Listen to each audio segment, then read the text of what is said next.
I'd like to thank everyone for coming. I'd like to thank everyone that did the Mishnayos, the Zecha Nishmas for my father.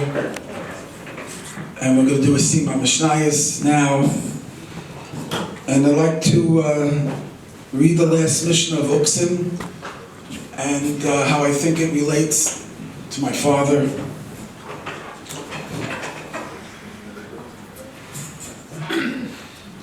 It says, this last Mishnah of Uksim, the last Mishnah of Shishasivay Mishnah, Yizam Rabbi Yeshua ben Levi. Yeshua ben Levi said, Asar HaKadosh Baruch Hu l'hanchil l'chol tzadik v'tzadik sholosh me'os v'asara elamas. That in the future, for every tzaddik, we'll get 310 worlds in Olam Haba. Shenemar l'hanchil ehave yesh. Hashem will inherit. For those that love me, I will give them yesh. Yesh obviously means it's an entity. We just finished in Bereshis that Hashem created yesh me'ayin, an entity from nothing.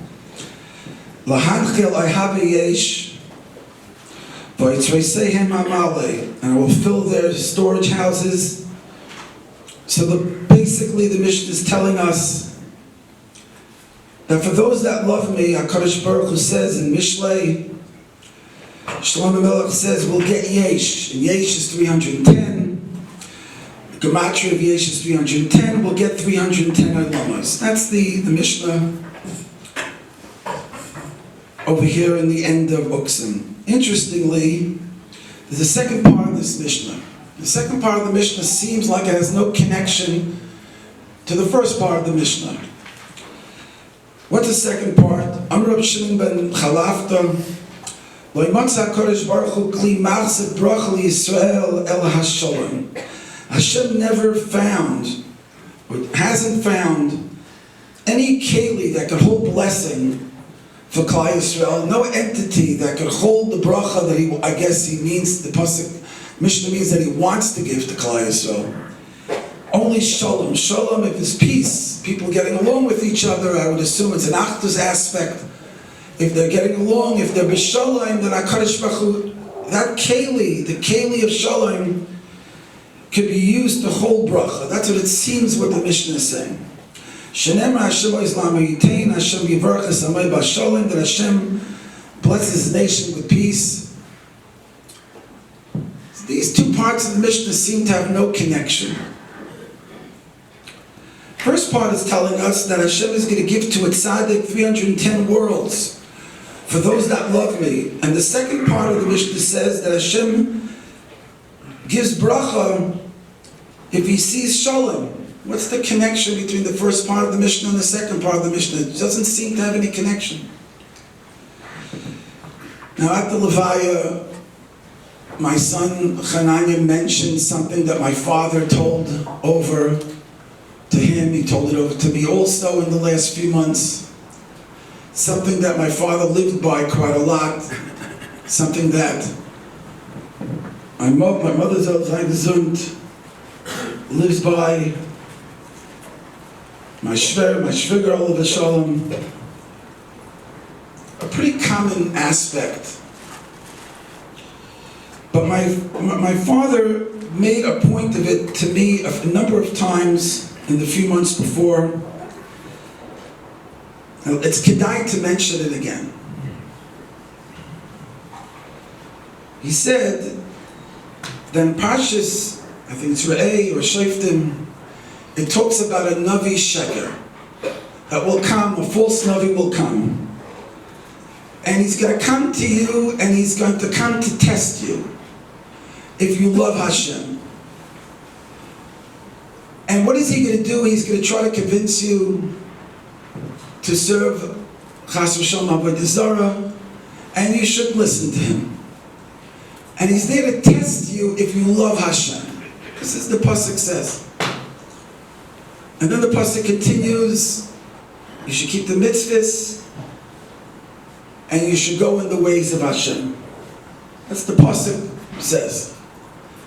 And my father asked me, what does it mean to love Hashem? Now, there are many Sfarim that have spoken about this.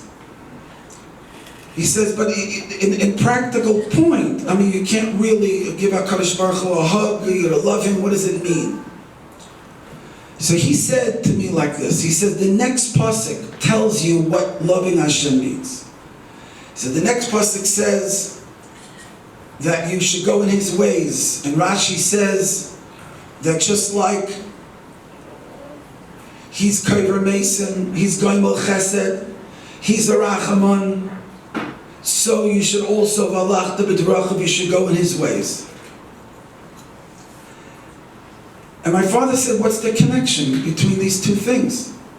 He says, that's what it means to love Hashem. To love Hashem means to go in his ways. That is what the pasuk is telling you. What he meant was, whoever you love, you emulate. And therefore you will want to do what he is. If HaKadosh Baruch Hu is a Rachman, you're going to want to be a Rachman. And you're going to Chesed, you're going to want to do that. You're going to want to be that giving person, to emulate HaKadosh Baruch Hu's giving ways. That is the way he said.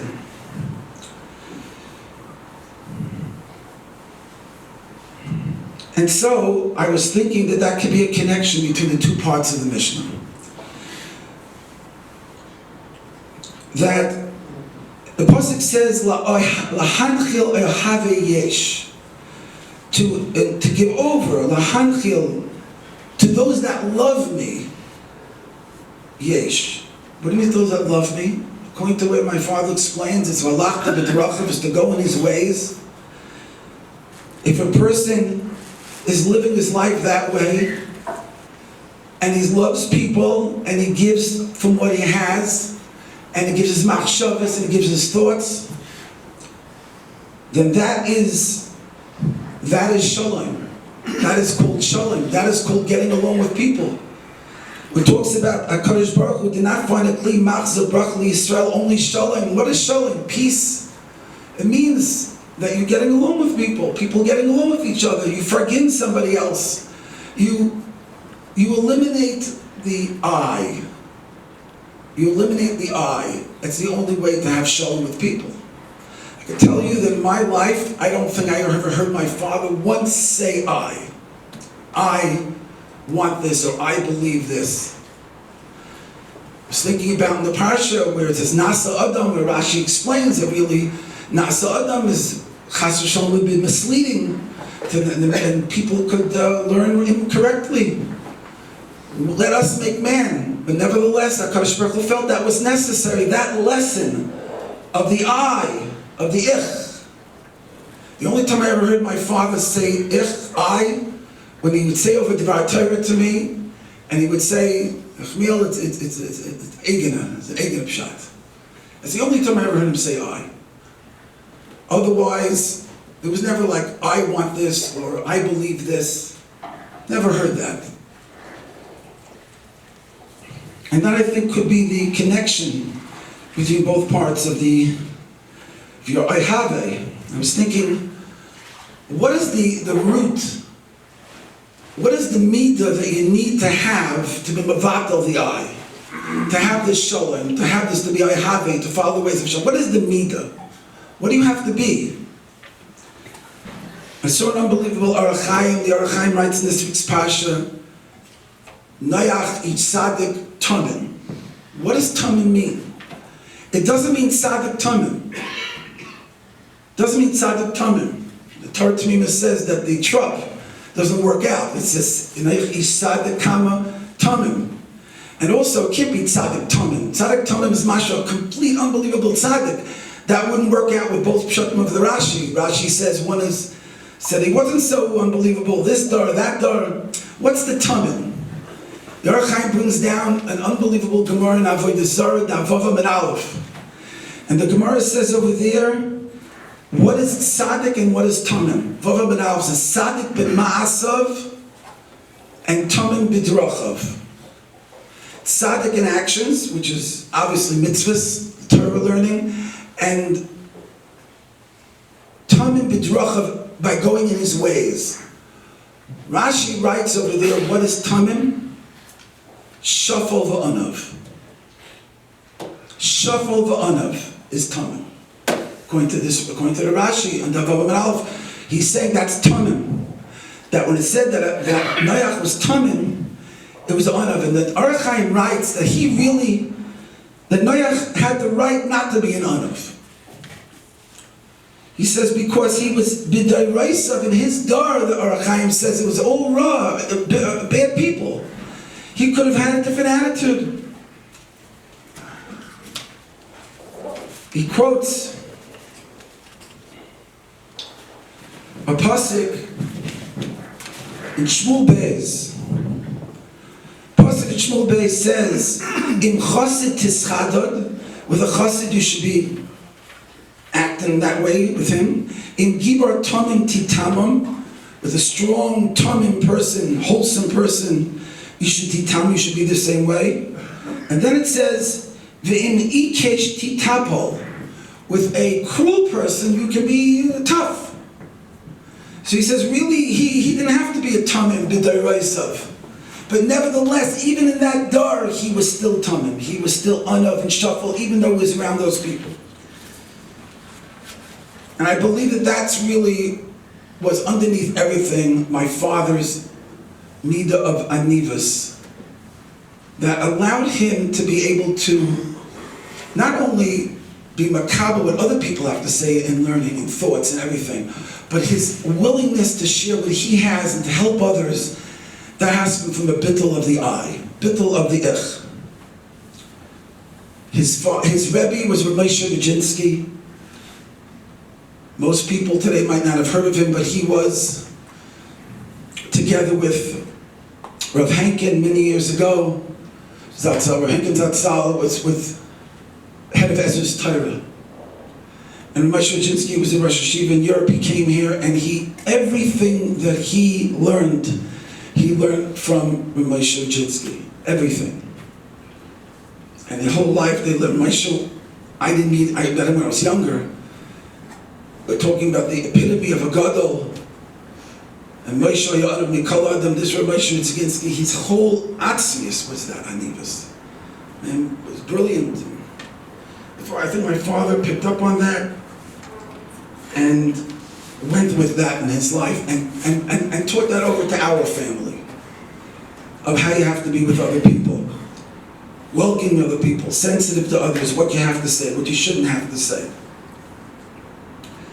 So, in conclusion, I'd like to be able to say is that this is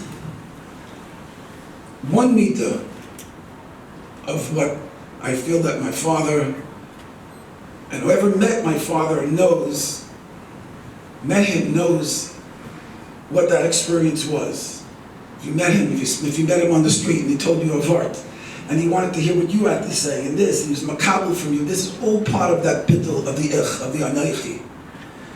And Mr. Hashem, me, and I should be zeicha, and my family should be zeicha to be a kli machzah bracha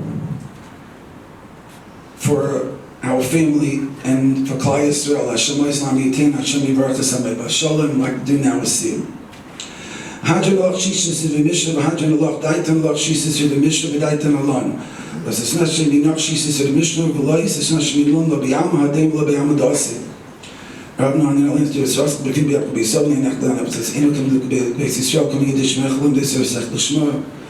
May I write the Chachmim Tzveisachet Leom Hili Bislamim Chukechel May Levosh Man Lo'ilom Eshkap Kudecha Kivam Ki Yisani B'Chater Adnul Am Den Chukechel Min Amin Amin Tzal V'Edmad V'Nachlach Am Yalhin V'Leseinu Shesam Chalkem Yosh V'Yismedr V'L'Yosh V'Karonios Shem Mashkim V'Him Mashkim Mashkim Debetom Mashkim Debeteilam An Amel Min Amelam An Amelam Kam Nischar V'Amina Be'einam Nikab Nischar Rotzim Im Rotzim An Rotzim Chayim Abor V'Im Rotzim V'Ashach Shnema V'yata Elohim Taridim V'Shachas Anchidam Mirmo Lo Yertzi Meim Ani Eftach Pach Yotem Tnach Adin Ay Kishem Zeh Tanel Sam Shishis Li Mishuk and Tanel Haskos Yom Achim L'Sayim L'Mulam L'Shmal Haskos Chaim Eskolta Tam Tevsecha B'Yava V'Zechus Kol HaTurim Tem Chachamim HaVizkam Shishis Li Mishna Tamid Li L'Zari Shali Tam Shatera Mipim B'Zari Zer Zer Me'arelom Yikunim Bi B'Zlachta Tan Chal Yisrael Shachot Ishmar Alecha, because he's a Checha Kibir Echa, Yisich B'Shvei Chaim, Erchim, Yemina, B'Smur, L'Shakova, and Herzl Meitain, Adonai Baruch Hashem B'Sholem. Yisgadel Yisgadel Shmir Abba, Yomadi Yusilis Chadosa, L'Achyor Masya, L'Asok Yosan L'Chaye Elmo, Mivnei Kartod Yishleim, L'Shachlo L'Hichlo B'Gavol Merkab L'Chana Nichra Minara, L'Asava P'Chana Dishmei Y'Lasrei, Yam L'Kutsha B'Richlo Malchusei B'Kareb, Yasma P'Kanei B'Kareb Mishichei, B'Chaychem Mechem Mechem D'Chol Beis Yisrael B'Agolo Zman Kareb Yinu Amen.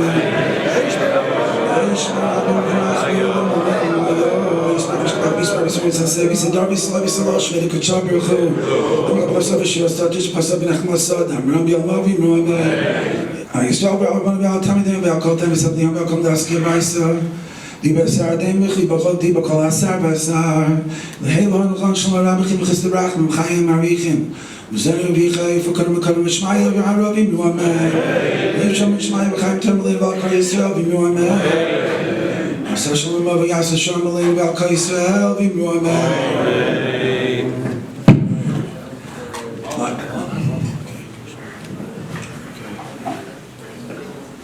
Like this, Roy Thaler to come to speak now a few words.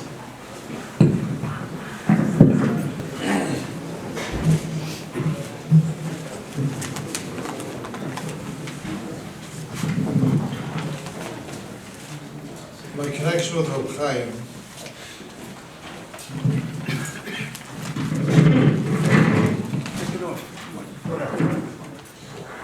was as a Mispal here in Shul, and we were neighbors, and I knew and we started walking home together, and I enjoyed his jokes, and I enjoyed his stories, and it didn't take long until I realized that these were not mere jokes and mere stories. His words were always words of chizuk, words of v'sayris, words of emunah. And he always managed to tell a great story without making it at somebody else's expense. That never existed. All his stories were always uplifting. And the stories of how he got into entertainment during the war era, and how his Eishes Chayil got him out of entertainment. His line that he told me many times is, "She told me it's show business or me." and how thankful he was that he got that ultimatum. And then I learned to really appreciate Reb Chaim in different ways. He always had Chidushei Torah to say, always. And he always often heard from others, often from the Rav, used to say from the good Shuk Khan, and he'd be Meisif, and he had insights. He really had incredible insights, and he loved sharing them with people. And as we just heard from the son, he loved receiving, comments and hearing what other people had to say as well. And then it didn't take long till I realized that not only was this person just a great warm person with an incredible sense of humor and a human touch to him, but he was a genuine masbid. And he started coming to shul here during his last tekufah in life. I assume he was probably close to 80. And he learned through his 80s with a chavrusa, and he would sit and he would learn. He had a kviyas in the morning, he had a kviyas in the afternoon, he had a kviyas at night. And he really learned seriously, and I was really inspired. And then he turned 90, and he kept on going. And every time I come into Beis Medrash and I look around and I saw Reb Chaim there with his chavrusa, he just moved me.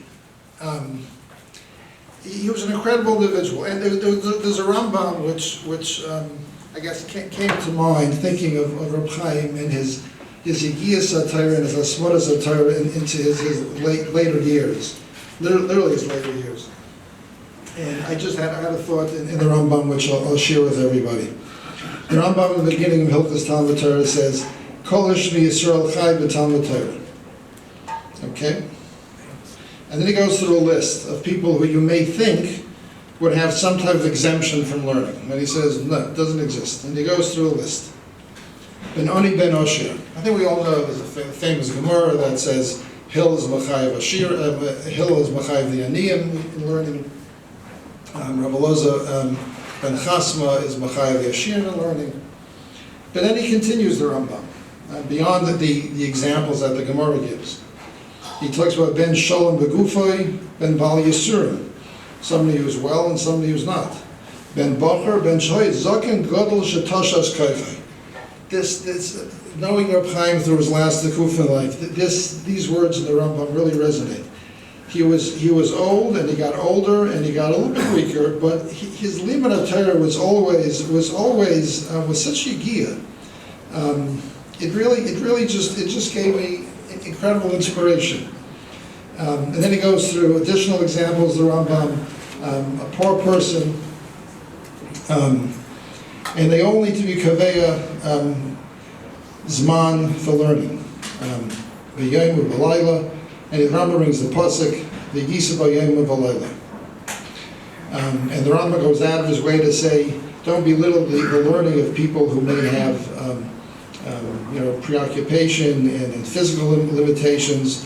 The Rambam goes on to say that some of these people are from the Matike Ashmua, Ishmi Pi Yishmi Pi Moshe Rabbeinu, part of the Messiah of Torah. That Klal Yisrael was through people who were aniyim, sumas, people who had physical limitations of all sorts. So Reb Chaim really was Mekayim this Rambam in an incredible way. And even as a Zokin Godel, the Toshas Kaita, he was here in Beis Medrash sometimes 3 storim a day. I'd look around, Reb Chaim, you're still here? And always with a smile. And I just had a thought here. Maybe you'll agree with me, I'm shocked, maybe you won't. But the Rambam continues. After saying that everybody's obligated to learn Torah, even an old person, a Zokin Godel, the Rambam continues to say, An Amos Chayv Odom Lilmod Torah. Until when is the person obligated to learn Torah? Ad Yom Moshe, the Rambam says. Ad Yom Moshe. So, if the Rambam said before that even an old person who's Toshash Kofei is obligated to learn, what does Rambam then need to continue telling us that you need to learn until your last day? He just said, even if a Zakin Godel, Toshash Kofei, is mechayev to learn. What else is there? I mean, if the person can't learn, they can't learn. But if they can, then they're mechayev to learn based on the first Rambam. So what is the Rambam here coming to add? In addition to which, I mean, where do you find a similar statement by other mitzvahs? Does Rambam need to tell us that a person who's near death needs to put tefillin on or do kaim other mitzvahs? If you can do it, you can do it. If you can't, you're an honest and you're potter. So the Rambam here brings a pasuk for this idea that even to the end of one's life somebody needs to learn, and the pasuk here is Pen Yasurim U'Levavcha Kol Yimei Chayecha. So I noted that the pasuk that the Rambam brings here is a different pasuk than he brought in the earlier halacha about somebody needs to learn even if he has different matzavim that you may think would exempt him. The Rambam brought the pasuk of Hagisa Bo Yom V'Alayla. Here, on the other hand, supporting the principle that even ad Yom Moshe a person needs to learn, he brings another pasuk, Pen Yisurim U'Levavcha. So perhaps shot in the Rambam here is if somebody's able to learn, then that's Hagisa Bo Yom V'Alayla, even if he's a Zokin Godel with Toshash Kofei. The second Rambam may be talking about a different type of approach to learning. Maybe the person is no longer capable of learning because he is beyond even Toshash Kofei. He's no longer able to learn. But nevertheless, he needs to have an appreciation for learning. Pen Yisurim U'Levavcha Kol Yimei Chayecha. Also, some of the Rishonim learn has to do with remembering the Kabbalah Satorah by Har Sinai. There's cheshivas for learning. And Reb Chaim, even the last few months, he was in a Beis Medrash until his mid-90s. But even after that point, and he was no longer able to come and actually learn, but his cheshivas for learning, his chavivas for learning, remained. So Reb Chaim was an enormous inspiration to me. And I just hope that in this base matters we won't say that Reb Chaim left his mark. Rather, Godel tzaddikim b'misas and yosim b'chayehim. Just like during his lifetime, he was an enormous inspiration to everybody around him, both in terms of his yigiyas HaTorah and his ben adam l'chavera, his pleasantness, and his chokhmah of understanding people and how to lift people up, should be even more so b'misasai. That our recollection of Reb Chaim should be an ongoing inspiration for everybody in the shul that was so much part of his life for the last kuf of his life, and for all the friends who he touched, and very much so for his mishpacha, who I know he loved very much, and his zecha should be an inspiration for all of us, and Yehei Zichro Baruch.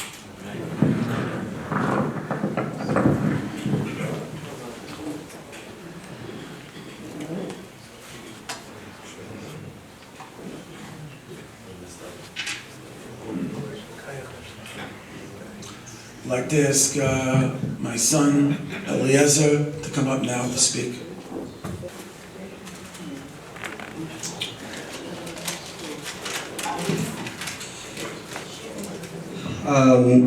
I wanted to add something to what my father said, by the way. It wasn't part of what I was going to speak about. But my father was saying about the idea that for my grandfather there was no I. And I witnessed something towards the end of his life that was was a big testimony to that.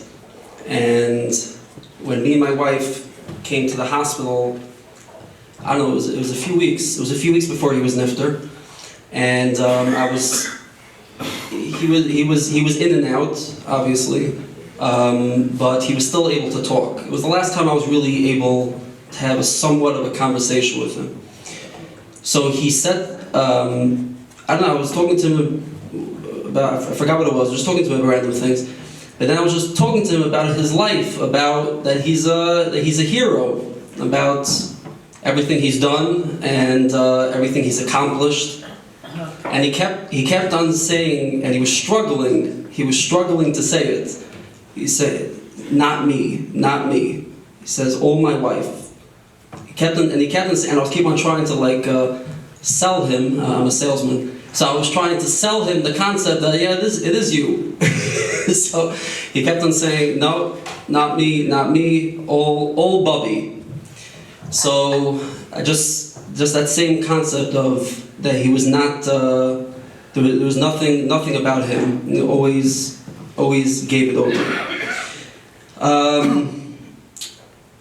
There's a Siforno that says when Moshe Rabbeinu said that, he said, today I'm 120 years old. And the Siforno says that, why is Moshe saying this? He just wants to say his age to everyone. That this was right before he was nifter, and he was telling this to people as a nechama. That this was going to be some type of nechama from the fact I'm 120 years old, I lived a full life. That by itself is a nechama it wasn't for him, it was for Klal Yisrael. So we see when someone lives a full life, that by itself is already a nechama. So I just want to just start off with that. In order for us to understand the greatness of Zaydia, my grandfather, we have to understand a certain concept first. Rabbi Zriel Erlanger, who's my Rebbe, he said that the Baal Shem Tov was the inventor of the Pashat Yid. This is what the Baal Shem Tov was trying to accomplish, and this is what he succeeded in. So we have to understand that a Pashat Yid is not Pashat. For example, the concept of Emunah Pshuta. So yes, we do say there were Maminim b'nei Maminim, but I personally think that Emunah Pshuta becomes not Pashat once you were tested. Once your Emunah was tested, and you passed that test, it is now an Emunah that's not Pashat. It's something that you, by yourself, you worked for now. It's a kinyan. you've acquired it, and it's not just an inheritance anymore. And that's definitely one thing about my grandfather. His emunah was tested many times throughout his life, either through pain or other things, and he passed. So his emunah pshuta, which yes is in the category of pashut, but it's still not pashut. There's a Mishnah in Rosh Hashanah that says, there's a Mandi Yamar, very interesting Mishnah, that says that, we know that we hold of the halacha that our shofar is crooked, it's bent. But there's a Mandi Yamar over there who holds that it has to be straight. And the Gemara, the Bartanur is the one who says it like straight, like very straight to the point. That's really the Gemara that he says, because since Rosh Hashanah is about tefillah, which is a machlekes, but since Rosh Hashanah is about tefillah tzricha pshitos, pashtos. Tefillah needs pashut. It needs pashtos. So the way that the Tiferes Yisrael explains over there is that it means that you need to have a simple emunah that no matter what's going to happen through this tefillah, at the end of the day, whatever Hashem is going to do is for the best. So, there are different pshatim over there, but again, I see the same concept of pashtos not being pashut. That this is the concept, the thing that we think goes in the category of pshitos is not exactly what we think. And that when it comes to Rosh Hashanah, the representation of Rosh Hashanah is through pashtos. We know that Torah has 4 parts. It has pardas, Pirush, Remez, Drush, and Soid. One is Pshat. Reb Chaim Shmulevitz said that people misunderstand what Pshat is. Pshat is deep and it needs limud. He says Pshat is not Pashut. Pshat needs limud. We know the Gemara that says that when they asked Eliyahu Hanavi who in this marketplace is going to Al-Mabah, first he said nobody. So he said come back the next day. And then he said this person who's a jokester, a jester, makes people laugh. And it's actually interesting, Rashi says over there that he is happy and he makes other people laugh. It sounds from there that you need to be happy in order to make other people laugh. You yourself have to have your own kinyan of happiness in order to get to the level of making other people happy. But what I learned, I know people learn certain different things from this Gemara, but what I learned from this Gemara is the same concept. I'm sure in that marketplace there were major Talmidei Chachamim, there were major tzaddikim.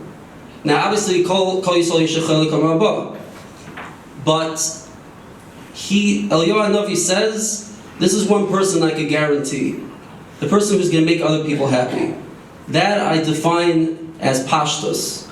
We're very busy about becoming complicated Jews. Obviously, Limud Torah in general it's complicated, but we're very busy becoming complicated Jews.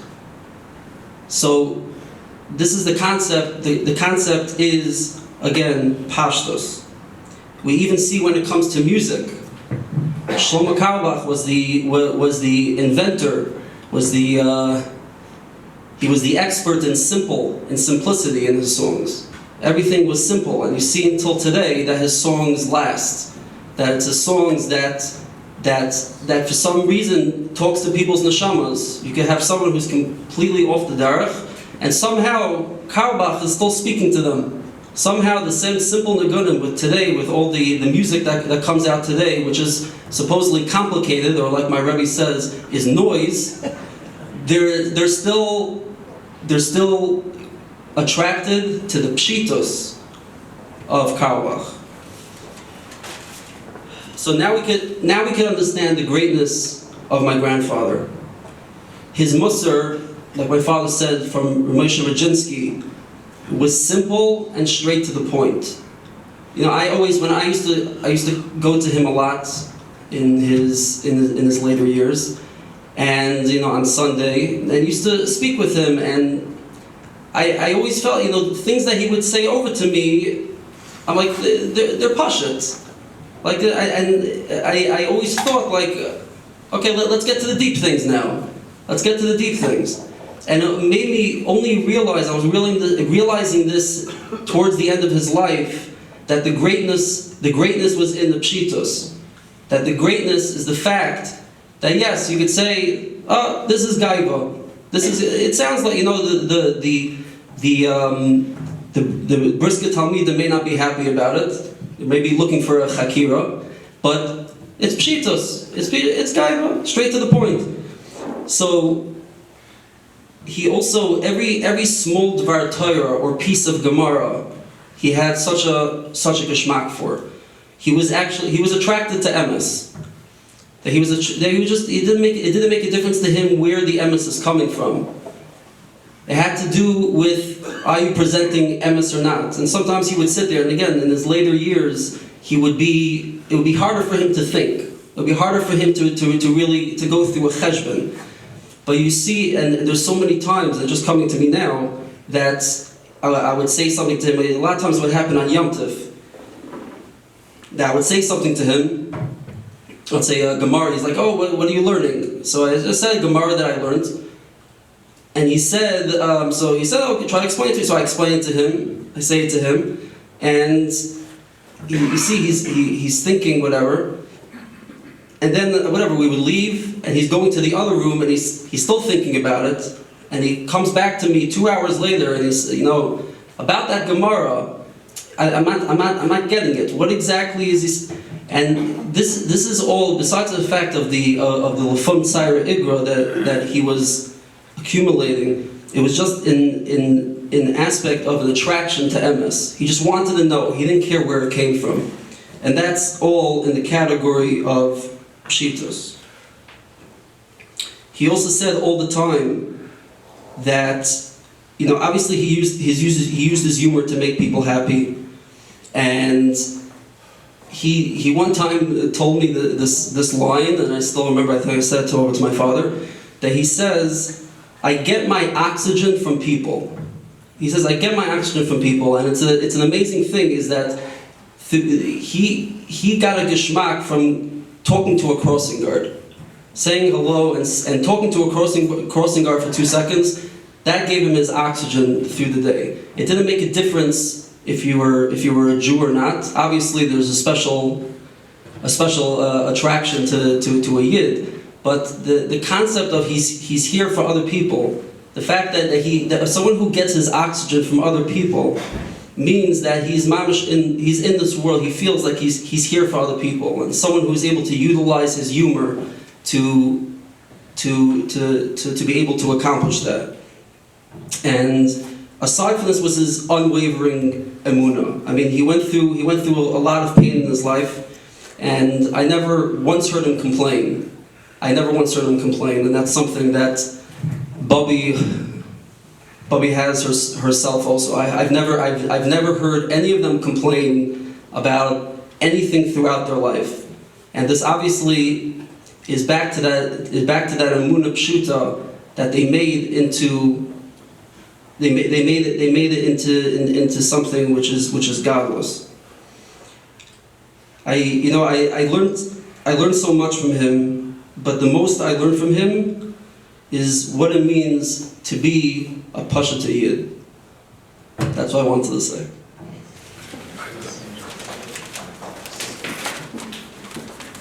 Neil Sasnoik knew my father from many years ago in Borough Park, and I'd like for him to come and share his thoughts.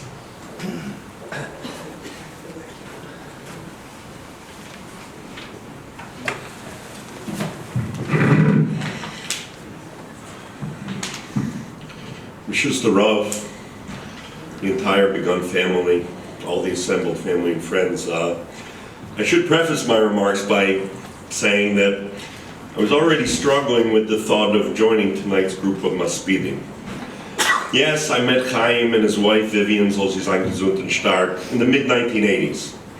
I was a young single, early 20s, in Borough Park, and Chaim and I met, where else? In Shul. That makes me an acquaintance and friend for nearly 3.5 decades. But ani akatan, I should be up here being a maspid. I knew mere snippets of his life. I should share my thoughts. So I was already struggling with appearing here, and then, Erev Shabbos, the Knesset's Beis Avik, their email goes out. And the Rav Shlita doubled down on my misgivings. To quote the Rav, I believe that it is absolutely essential that the entire Kehillah pay their respects to this wonderful tzaddik by the name of Chaim Begun. So if I had misgivings BE before email, it might be fair to say that after email I was close to jumping ship entirely. But Chaim was a towering human being. And surely there were more fitting speakers than me to share thoughts. However, here I am. And what helped me eliminate any of my misgivings, actually not what, but who, is Chaim Begun. One of my fondest memories of Chaim occurred countless times at the Kiddush we had after the B'nai Yehuda Hashkama Minyan in Borough Park. As friends would do, we'd talk. We'd discuss an interesting question on the Parsha. We'd share a l'chaim and some nash. And as friends do, I often would offer to hand him some cake or pour him a drink. And what would Chaim say? I'm only letting you do this for me because I want you to have the zchus of being mishamish a Talmid Chacham. So, even with the dry humor and subtle irony of his quip, I realized that, you know what, yes, it is a zchus to be here tonight. It is a zchus to share my thoughts on our friendship. And it is an incredible zchus that I was able to have walk part of my life's journey in the company of my friend Reb Chaim. As I said, this is just my preface. Before I share a small thought about my friend and his life, or as Chaim would say, before I share a gedank, I'd like to make a final comment about that small Kiddush anecdote. Couched in Reb Chaim's words, in one short, pithy sentence, is a very neatly summed up way of how he looked at and how he approached life. Number one, he only sought, as we heard already here, to put a smile on people's faces. It was his strength, and he played to it, and he used it. When you least expected it, you found yourself smiling, if not laughing, in his presence. He brightened people's lives. It was his own personal version of Mekim Me'afar Dal. None of us should underestimate the beauty of making your fellow person, your fellow human being, happy. Two, just below the surface of his humorous statement lay another major principle of Rav Chaim's life. His life revolved around giving chizuk to the mitzvah observance of others.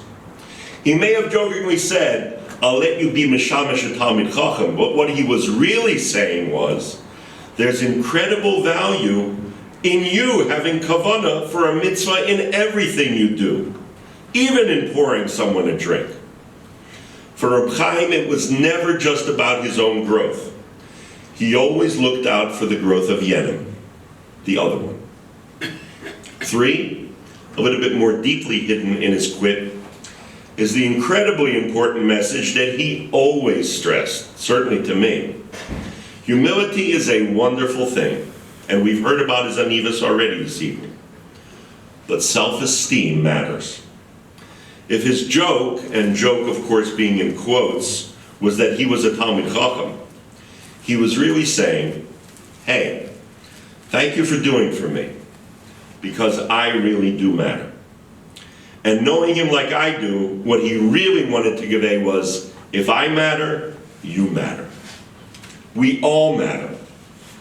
He uniquely understood the importance of self-esteem as a prerequisite to a successful frum life. He pushed it all the time. And that can only come from someone with an incredibly strong sense of one's own standing in the world. Someone who has really mastered the idea not just of Bein Adam L'Makom, not just of Bein Adam L'Chaveiro, but even of Bein Adam L'Atzmo. Three main messages in just a short, little, funny quip. That's not just humor, that's talent. Talent in reaching people. Talent in delivering a subtle message of Musar. And talent in displaying the gadlus ha'adam with which he held each person. A small gedank. Ani ma'amin be'emunah shalema shehabore yisbarech shemo hu rishon v'hu acharon. It's a cardinal principle of our emunah. Hashem is the first and the last. Known in a common parlance, he's timeless. Time does not apply to the Ribono Shel Olam. The concept, of course, is difficult for us to understand for the simple reason that we, each and every one of us, is locked in and a prisoner of time. Unlike Hashem, our time is finite, limited. The limitations of time is one of the defining characteristics of our humanity. We're also aware, however, that a life well lived in Yiddishkeit is not measured by bank accounts, building inscriptions, home sizes, numbers. A Yid's role in this world is to spend a lifetime gaining a greater closeness to Hashem. How? By striving to model and eliminate and emulate Hashem's midos in our lives. We heard it already. Mahu rachum afatotei rach. Mahu chanun afatotei chan. I would submit that although we will never reach the level of timelessness that belongs solely to Hashem, we have a unique ability to establish a significant mastery of our own time in this world. Seeking to overcome our natural state of having limited time, that is, using our time here to its utmost, is an emulation of Hashem that brings a person to a significantly higher level of ruchnius in this world. To me, of all his incredible midos that made him the special dear friend that he was, Chaim Begun was a master over the time he was given in this world. If we're here to remember him at this Shloshim gathering, it behooves us to learn some lessons from the life that he lived in that regard. For starters, Chaim Begun came to Torah, comparatively, later in life. Likely later than almost anyone sitting in this room. As an aside, I just want to underscore what the Einikol said, is that he gave his wife Vivian, soll sie sein gesund, credit, full credit, and often, for all that he became as a Torah Yid. His incredible humility is a topic for a different hesped. But many would see that, hey, I'm 3 miles behind the pack already. I've missed out on valuable time to learn and to know. And what would happen? It would crush their spirit. It would sap the energy out of any attempts they would make to improve themselves. Not Chaim Begun. Albeit late, he dived into Torah, forged an everlasting, loving bond with an incredible Rav who he always and forever referred to as my Rav Moshe. And he really worked to understand the sugya, the halacha, the maimer of Chazal.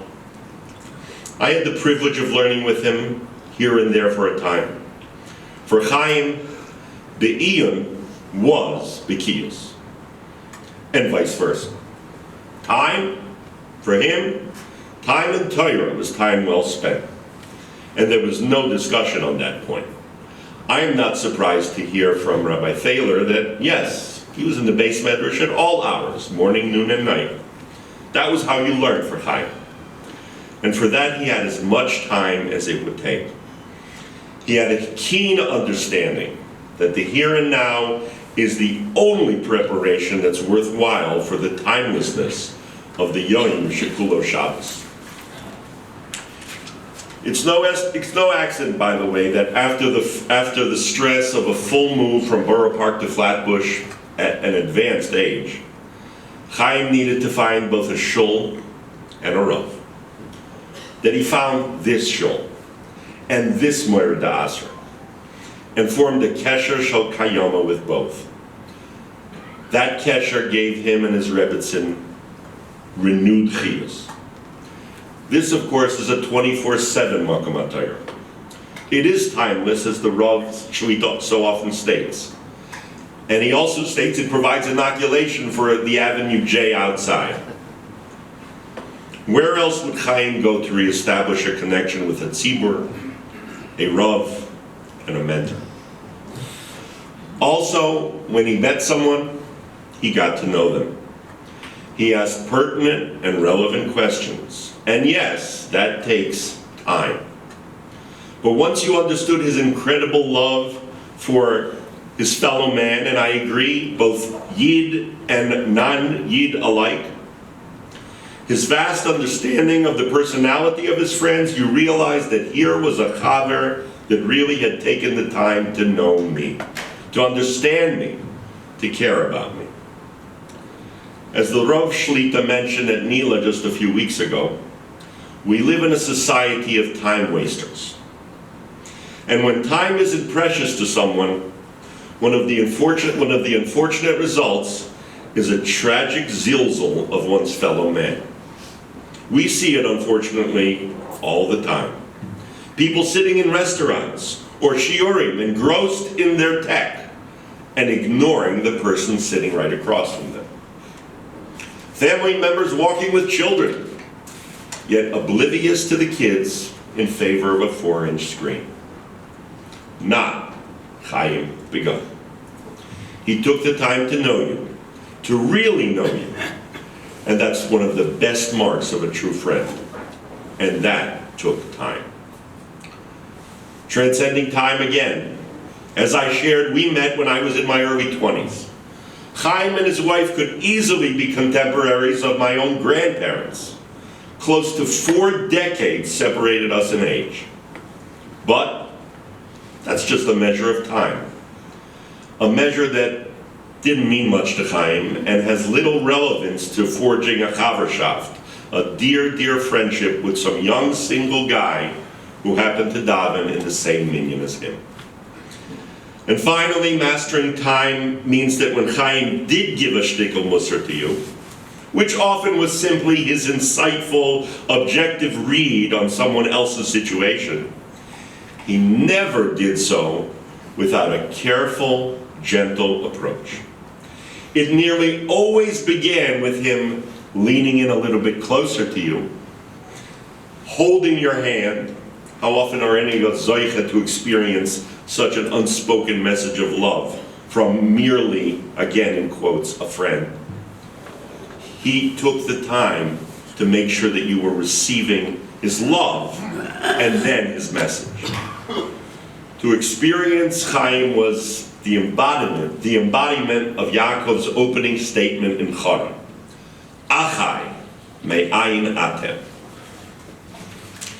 If you were Chaim's friend, you were Chaim's brother. And he took the time to let you know it, to let you feel it, and to help you absorb it. Tonight we mark 30 days since Chaim's P'tirah. However, as we all know, the Gzeras Shloshim for the family ended nearly 3 weeks ago. Shiva, there were just about 2 hours before Yom Tov. Everything about the onset of Avelis, for him, was compressed. Time wasn't there this time. I can't help but think that the lesson of Chaim's mastery of time was hidden in these very circumstances. To mourn, or to stop the mourning and carry on his life's mission. I'm fairly certain which choice Chaim would have made. I mentioned the Rav's email at the outset, and I'll return to it in closing. Chaim wasn't my friend, I was his friend. It really did behoove me to be here. With my few words, I wanted to convey the godless of this mensch, this tzaddik, and this dear chaver. The Gemara states that some Rebbeim would open their shiur with a milsa de b'dechusa, a quick joke to lighten the air before the shiur began in earnest. Right before Rosh Hashanah, the Yeshiva Shalmala got an absolute natural in bringing the entire study hall into definite giggles, maybe even ripples of laughter. With the nachas ruach that Chaim Shmuel ben Aaron Shlomo is now bringing to the Eberster and to the entire Yeshiva Shalmalo. May HaKadosh Baruch Hu see fit to bring smiles to the Yeshiva Shalmata through us witnessing Oz Yimale Sechayk Pinu, the Bias Mashiach Tzidkenu, Ubinyan Beis HaMikdash B'mehera B'yameinu. Amen. Lastly, I'd like to ask Rabbi Chaim, please now, to please address the island. I hold in my hand a letter that was written in approximately 16 years ago. The letter starts, Yedidim Yekarim. You are our family, you are our dearest friends. I would like you to join us to give honor to the shul that has given Vivian and me such a beautiful welcome and has provided such a wonderful place for us in which to daven and, yes, to grow.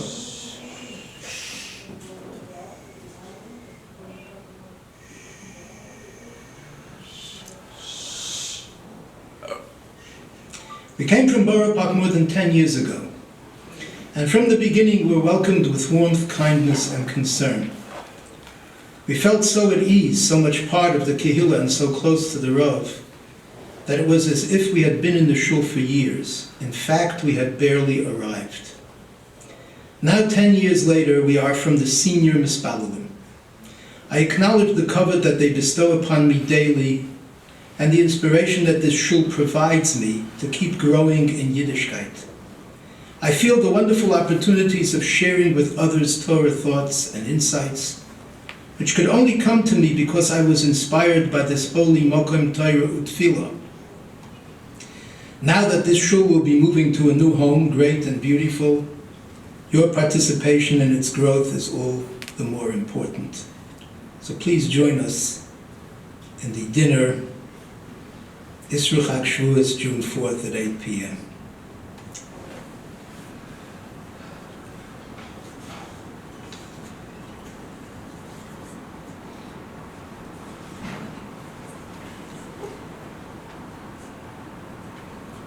The emerson is that I'm really speechless. Reb Chaim had so much love in his heart, and he gave it so unstintingly, with such incredible generosity. And as we heard a number of times already tonight, and as everybody knows who knew him, Reb Chaim was such an incredible Ohev Yisrael that he was one of the few people that I know in our door that was truly able to give someone Musar. To be able to give Toichacha is a very high madrega, and it's extraordinarily rare. But if you love someone enough, then it's possible to convey the strongest Musar with so much kindness and so much self-effacing commitment to the other person that it just has to go into the Chadrei Halev, and there's nothing that could stop it. And even the Yetzer Hara and the Satan are powerless in the face of such a strong and incredible commitment to the other person. There was something about Reb Chaim that has been mentioned before, but I'd like to emphasize it a little bit more. Reb Chaim had an incredible Rebbe. This tzaddik and goin, this Rosh Yeshiva, who had a yeshiva in Europe, in Paris, after the war, this person who had gone through Siberia, this person who was a Talmid of the Novardika yeshivas, a Yedid and Chover Ne'eman of Rav Henkin, the Gadol Hador, in their work together in Ezra's Torah, became Reb Chaim's Rebbe. I'm reminded of a story that I personally witnessed. in the yeshiva, one of the Rosh Yeshiva from Eretz Yisrael, Rav Goldwich, Zechonu Levracha, came to give shir in our yeshiva. A Talmud of his in the yeshiva Kerem B'Yavne noticed him in the hall. And he came over to him and he said, Shalom Aleichem. Apparently absorbed in his preparation for the shir, the Rosh Yeshiva probably did not notice him and therefore did not respond. I was standing a few feet away and I witnessed what happened next.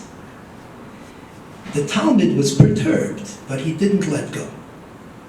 He said, Rebbe, and he spoke in Ivrit, Ein ata zocher oti? Don't you remember me? Ani hayiti talmid shelcha, by yeshiva. I was your Talmud in the yeshiva. And Rav Goldwicht reacted and he said as follows, Tishma li yedidi, nidme li, I think, she'af pam lo hayita talmid sheli, that you were never my Talmud. She'ilu hayita talmid sheli, as hayita omer Rebbe, ata lo zocher oti ani talmid shelcha. Because if you would have been ever my Talmud, you would not have used the past tense, I was your Talmud. You would have said, Rebbe, don't you remember me? I am your Talmud. That's a madrega. It's a madrega of a Talmud realizing that many years later he's still a Talmud. But Reb Chaim transcended this in the most extraordinary way. V'hoyu einecha royos es meilecha. Reb Chaim lived with his Rebbe every single day of his life until his Petira. Reb Chaim was a Talmud in the acute and very real sense of the Bishas Maisa, even though his Rebbe was nifter in the 80s. In the 1980s. He was a Talmud to such an extent that he never, I don't think, a day went by, maybe perhaps sometimes even an hour went by, when he didn't repeat something that he heard from him, or made some comment that showed that he was reacting or being inspired at that moment, decades later, by the words of his Rebbe, which were ringing in his ears as if the Rebbe was standing in front of him. And what kind of a Rebbe was this? You know, Chazal have many times the expression, Ezehu ben olam haba. And the idea is that certain kinds of activities, certain kinds of thoughts, they create this concept that the person himself is a ben olam haba in this world. Godless is sometimes measured by how well you can analyze a Rebbe Akiva Eger. How well you can explain a machloikis between the Ktsais and the Nesivos. How well you can understand the application of certain chakiras of Reb Chaim to the sugya that you are learning. I don't know to what extent, although you never know, but I don't know to what extent Reb Chaim Begun was able to do that. But Reb Chaim Begun was a Godol Shebegedolim. And it's very important for people to understand that, very important for people to realize.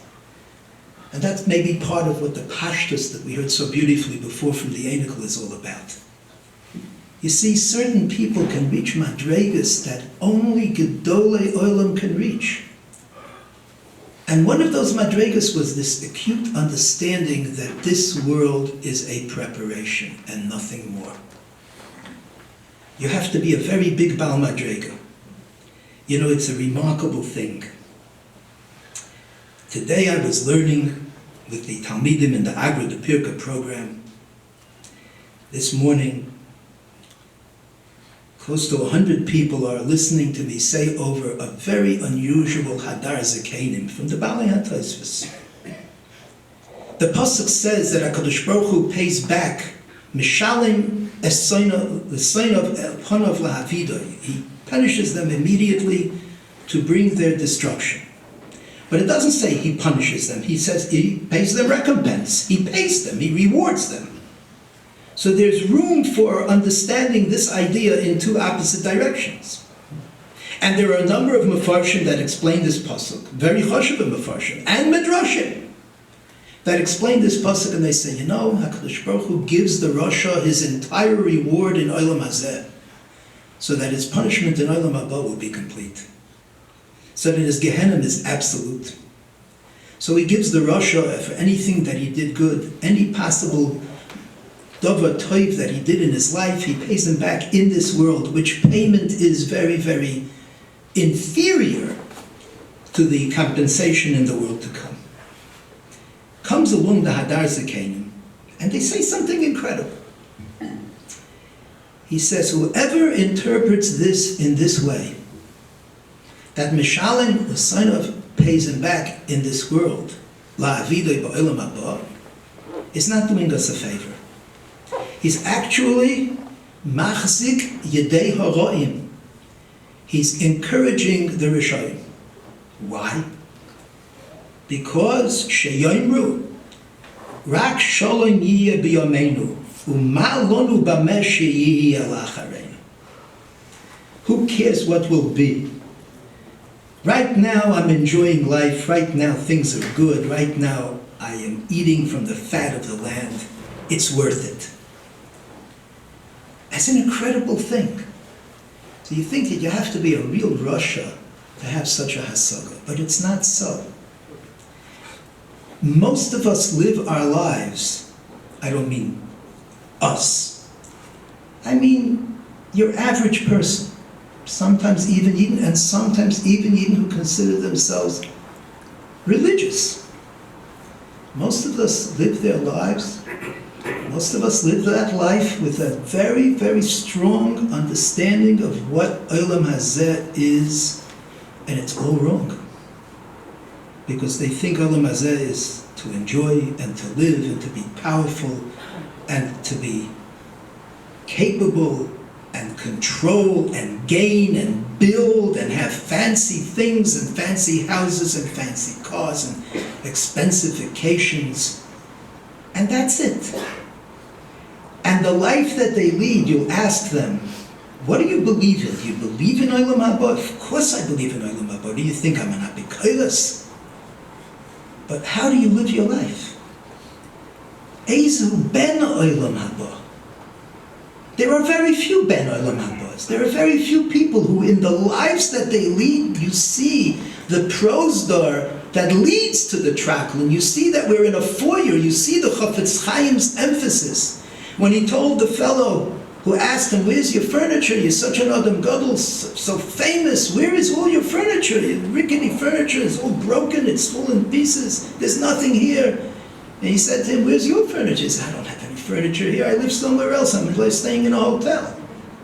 He said, I'm also staying in a hotel. It's a beautiful story, is it not? Isn't it something that everyone else admires and appreciates? This beautiful word of the Chafetz Chaim, who lives like that.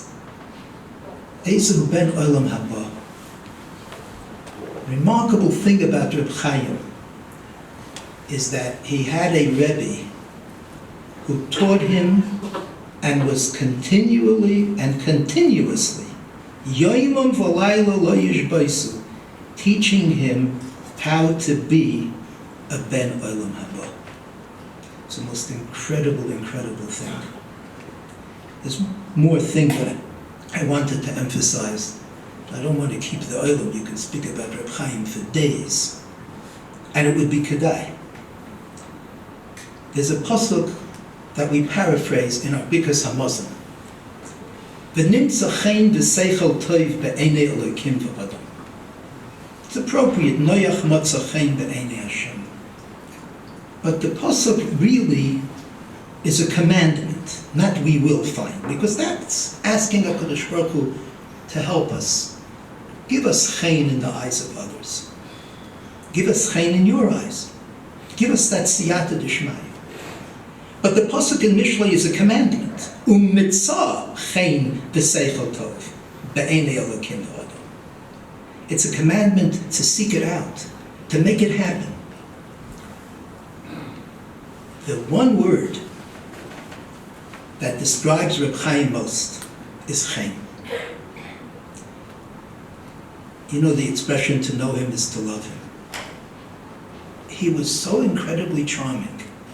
He was so incredibly winning. He won you over. He just won you over. You couldn't escape the grasp of his love. You couldn't escape the grasp of his smile. You couldn't help but laugh at his jokes and his comments. And before you know it, he owned you in the most wonderful and perfect way because he wanted nothing from you. He was just, but you see, there's also an Indian of Nimtza Chaim be'enei Elokim.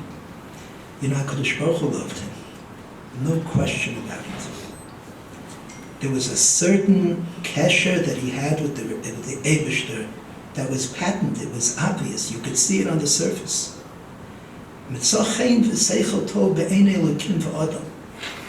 He pursued this mission of making everybody understand the value of this world, as we heard in so many different ways before.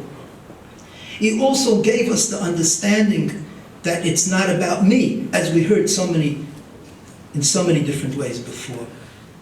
It's not just that he didn't use the word ani, it was much more than that. He was able to enter into your dalaramas, he was able to know your neshama, he was able to care about you as if he was you. That's an unbelievable madrega of transcendence. That's an unbelievable madrega of osmosis. He became you enough to know your neshama, to love your neshama, to care about your neshama, and to fix your neshama. And this could all happen with a vertical, with a smile, with a 2-minute conversation. It's absolutely incredible. I want to be Messiah. I'd like to be Messiah.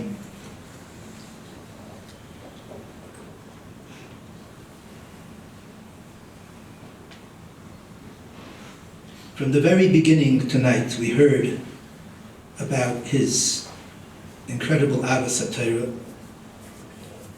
We heard about his Limud HaTorah. We heard about his commitment to the Rebbeinu Shalom. We heard about his self-effacement, his anivus. We heard about his Avos Yisrael. You know, it starts to add up. It starts to add up. And it's important for us to understand that there are other Gedolim like that in our midst, each one with some special quality. Sometimes they are many and manifest, such as in the case of Reb Chaim, and sometimes it's a specific quality. Someone's kibbud av v'aim, someone's gmilus chasodim, someone's tzedakah. Whatever it is, someone's davening. I watch sometimes somebody davening, a pashat yid, you know, in the shul. Nobody knows about him. I don't know what he is, a carpenter, a plumber, a shoemaker, it doesn't make any difference. And I envy his tefillah. I envy it. Maybe I have a right to envy it. That's a kind of kinna that maybe you're entitled to. There's so many people who have so much godless. You just have to open up our eyes. I have no doubt that if we would have absorbed all of what we heard tonight, that even our hiskashrus to Reb Chaim, B'Chaim Chiyusa, while he was alive, to Reb Chaim Shmuel, would have been different. And in one way or another, every one of us has some measure of godless. V'techasereyu ma'at me'elikim. And everybody can be a Rebbe. And if you look at a person in that way, you also elevate that person. Because when you make him your Rebbe, he becomes more of an Adam Gadol. That's, I think, ultimately the greatest lesson that Reb Chaim leaves us. He wasn't a mechaber of Sfarim, but yet he wrote thousands of Sfarim, Chosveim al luach libecha, on the hearts of every single person that he met. He was not a great darshan, but he said a drasha every single time he opened up his mouth. There are other people who are alive, who are able to give us so much if we only give them a chance by looking at them that way. I can only add that finally to the mishpacha, what a legacy. And it's true what everyone said about how he spoke about his Eishes Chayil. Everything that he had, he attributed to everybody else. But to these two Rebbeim of his Eishes Chayil and his Reb Moshe, my Reb Moshe, they are gone. Eishes Chayil, Baruch Hashem, should have gesunte Yoren with nachas, and really, really be proud of the incredible Adam Gadol that shared your life together for so many decades. And to the children and the grandchildren, the zechus, as we heard so eloquently and so beautifully throughout the evening, the zechus of this incredibly great person should be yours, to be matzliach, bebal yiskuf and oilam alyon, mishvo bi zoicha, to be b'nei oilam haba, by learning from this incredible person. Ad bias goyot tzedek b'mehela v'yomeinu. Amen. Amen.